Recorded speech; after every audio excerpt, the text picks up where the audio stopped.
Was Morilas alone, or did he have his collaborators with him this time? Is it like a case of George Lucas losing his editors and screwing up the 90s Star Wars? Well, hi guys, scenthound here. We wanna do the comparo, of course, of the 1996's Acqua Moriras, and two others, Christian Dussolier and Nick Manado, and Melange of Notes, we'll get to it later, versus this, I believe, is Moriras 2022. Did he get COVID up his nose? I don't know. Okay, I hope you don't take it seriously, Morilas. You've done some great perfumes. I'm just like joking and all that, right? We need some humor after all the pandemic and wars and all that. I hope our perfumes can take our minds off some of the harsh realities of life, and for that we need some flowers, we need some sweetness, we need some dynamism. Okay, wink wink, and not bitter green minerals. Okay, all right. But is it as easy as that? So let's discuss whether one is better than the other, you should get the new one or not, and so on and so forth. Okay, because there might be room for this, in this era, there might be. Okay, all right. So this is a 90s kid, 1996. Okay, born at a time of what was the famous song, Return of the Mac? Have you guys heard of this artist? Okay, Return of the Mac, that was a famous song at the time, back in the day, 1996. Tony Braxton, Unbreak My Heart. Have you guys heard of the song? Check out, guys, check those songs out, guys. It's 1996, and we had some good music at that time, and good vibes, and things were looking good. The world was looking like it's headed to a better place. Okay, so it's maybe it's a sign of the times, huh? Looks black, isn't it? Looks black, looks wooden, reflecting the eco credentials, of course, right? So yeah, the jaded gray left one versus the black and white right one. Okay, even the glass is blur here, and the glass is crystal clear here, seemingly like a very, how to say, a clear perfume with a clear vision, right, versus mess. Okay, right. So various ways of looking at these guys. Okay, the OG, right, versus the newcomer to the throne. Right, the price, of course, this one will be a bit on the better, cheaper side, because it's been years, around. Okay, and this will be, I got this new one for about $60 for 40 ml small bottle. Okay, 40 mils right there, you can see that. And of course, not only me though, I think all of mankind who wear perfumes, all males who wear perfumes, how to say, would have been sort of excited by the arrival of our new child here. Okay, and what we feel is that the drawback of this is, of course, the eau de toilette, right? It's kind of light, so it's good for you to smell for yourself, give you a good vibe when you go out in the morning. But whether your buddies can smell it, only your girl who's hugging you very, very, very tightly and puts her nostrils to the nape of your neck or wrist or whatever it is, can get a mild whiff of this. All right, the drawbacks. So of course, when somebody said same thing, EDP, automatically we go, wow, yay, right up my alley. Okay, but unfortunately it's not the case. This is a very narrowed down, it's like yin and yang, guys. Look at it, right? Gray cloudy bottle versus black and white crystal clear bottle, melange of notes. Okay, you want me, let's go through the notes. Okay, I'm just talking about official listed notes. Okay, we got neroli, orange, mandarin orange, jasmine, bergamot, lemon, lime, rose, nutmeg, coriander, violet, cinnamon, rosemary, hyacinth, freesia, peach, cologne, jasmine, C notes. Okay, and cologne is a synthetic molecule that gives you the melony vibe, which is Acqua is famous for, one of the first perfumes to use it. And the base of mignonette, and the base of amber, patchouli, oak moss, cedar, white musk, all blended to perfection, I would say. Okay, perfection. Why I'm saying perfection, because I smell a lot of perfumes. I smell a lot of female perfumes where they throw in some flowers, sometimes so cloying, so sweet, and so, sometimes the tubers are too much and whatnot. This one was just, just blended, just so fine, not too bitter, not too salty, fishy, aquaty like our Bulgari, aquamarine.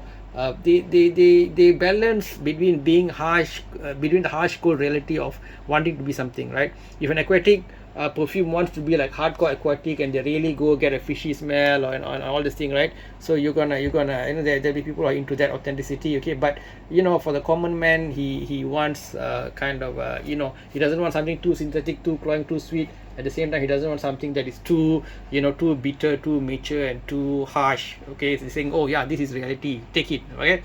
So like just like a good movie, you want some kind of balance between authenticity as well as a fantasy or creativity, okay? So yep, all that perfumes, the less is more rule does not apply here. More is definitely more perfumers, not one but three, more notes, multiple up to 20 25. I think made is a great product. Everybody agrees. The sales figures are the evidence for this, okay? This will have to yet see what's going to happen to this with time, but my initial impression, which is a bit contrary to many people's impression, I think, is that it's a bit too bitter, too green, too minerally, too in your face, too much of reality right here, okay? Eco-friendly and whatnot, of course, in sign of the times, okay? So yeah, I know the music nowadays, what's happening now is what the sign of the times now. It's what heat waves by glass animals, okay? So yeah, so I want my nostalgia, I want my sweetness, I want some fantasy mixed in with the reality, guys. I don't like things being too bitter, too narrow, and so I feel it's not fair for this to wear the badge of Acqua di Gio, this perfume. Maybe they could have started its own line or something like that, but I think they should maintain some amount of spirit of Acqua di Gio inside. I don't think they got cologne, and one of the reasons Essenza became a hot flanker, I believe, is the addition of the cologne synthetic molecule, which gives the Melanie vibe, I think, okay? If you feel otherwise, please comment, okay? But you see the boxes carry the theme white and gray here, and white and black here, and of course with all that environmental reusability thing going on the side, okay? So yeah, price wise this is a bit on the high side, of course. The new one, it does not have a magnetic cap, okay? Again, a gripe from me. What I like is the wooden what do you call it, feel, it's nice, like a timber or wood kind of feel. I like that quite a bit. But the lack of maybe they're gonna put some metal component inside to give it the magnetic element. This is just classic 1990s, where we had all these sleek Apple products back in the day, and this whole thing I just love. This is just one of the best industrial designs in my opinion. What do you guys think, huh? Don't you agree? Okay, so yeah, they it's okay. I mean, it's all right having that thing, the wooden thing, just that the magnetic thing would have given more how to say, oomph to it. And of course, sprayer wise, to me the best sprayers are, guys, Dior makes the best meticulous atomizers, okay? This is my opinion. If you think otherwise, talk to me, communicate with me, or share in the comment section. So my verdict, okay, I think by now already. I think in this boxing match between the Acqua di Gio EDP and EDT, although EDP held much promise and we believe that EDP means the same ingredients but stronger, longer lasting, but unfortunately it's not the case.